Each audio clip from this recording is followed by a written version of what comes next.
Hi, டுமாரோடைய trend analysis பண்ணுவோம். Market நம்ம எதிர்பார்த்த மாதிரி தான் நடந்துச்சு. அந்த ப்ரீ மார்க்கெட் அனலைசிஸை ஆட் பண்ணியிருக்கேன். அதை கேட்டுட்டு வாங்க. லாஸ்ட் கரெக்ஷன் நடக்கும். அண்ட் தென் அதுவும் ஏன் அந்த கரெக்ஷன் நடக்குதுன்னு யோசிச்சு பார்த்தா January 1. ஸோ எல்லாருமே ஏதாவது பர்ச்சேஸ் பண்ணோன்றதுனால ஒரு பர்ச்சேசிங் ப்ரெஷரை க்ரியேட் பண்ணலாம், பையிங் ப்ரெஷர் க்ரியேட் பண்ணலாம். அதனால் நடக்கும்.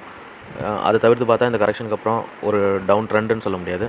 ஒரு புட் கரெக்ஷன், ஆல்ரெடி இருக்கிற bullish trend, and then new இயரில் புதுசாக பை பண்ணலான்னு நினைக்கிற ஒரு பையிங் ப்ரெஷர், இதெல்லாம் சேர்ந்து ஒரு சின்ன மூமெண்ட்டை க்ரியேட் பண்ணும் புல்லிஷ் சைடு அப்படின்னு சொல்லிட்டு ப்ரீ மார்க்கெட்லேயே சொல்லியிருப்பேன். மார்னிங் செஷனில் மார்க்கெட் ஒரு கன்சால்டேஷன் பேஸில் இருந்துச்சு. அண்ட் தென் கொஞ்சம் கொஞ்சமாக மூவ் ஆச்சு. பெரிய வேலிடிலிட்டிக்கு அப்புறம் ஒரு புல்லிஷ் ட்ரெண்டை ஃபாலோ பண்ண ட்ரை பண்ணுச்சு, ஆல்ரெடி நம்ம புல்லிஷ் மூமெண்டமில் இருக்கிறதுனால.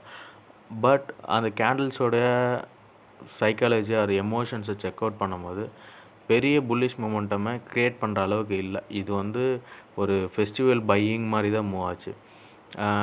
அப்படியே பேரலாக ஆஃப்டர்நூன் போல் ஜப்பானுடைய எர்த்குவிக் நியூஸ் வர ஆரம்பிச்சிச்சு. இந்தியாவுடைய ட்ரேட் டெஃபிஷியட் நியூஸும் வந்துருந்துச்சு.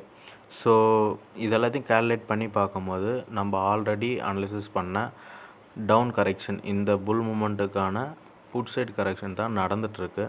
ஸோ நம்மளுடைய அனலிசிஸ் படி தான் மார்க்கெட் மூவ் ஆகுது. உங்களுடைய மார்க்கெட் வியூ என்னன்றதை நானும் தெரிஞ்சுக்கணும். ஸோ கமெண்டில் உங்களுடைய வியூவை போஸ்ட் பண்ணிவிட்டு போங்க. தேங்க்யூ.